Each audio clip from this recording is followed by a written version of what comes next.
Na nakapalagpa ang top 3 provincial most wanted person sa kasong murder at frustrated murder. Matapos itong maaresto sa bisa ng warrant of arrest sa Barangay Linaw, Ormoc City. Nakibalita dyan si Patrolwoman Camberley Flores.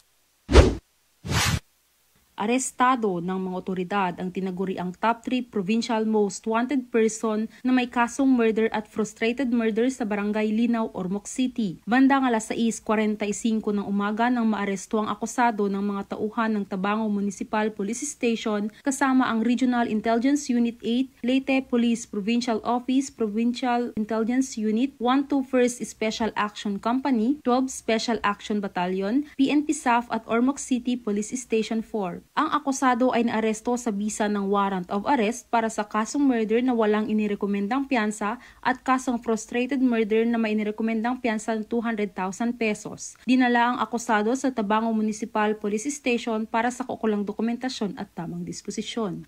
Mula dito sa Police Regional Office 8, ako ang inyong PNN correspondent, Patrolwoman Flores, alagad ng batas sa kataguyod ng Balitang Pulis.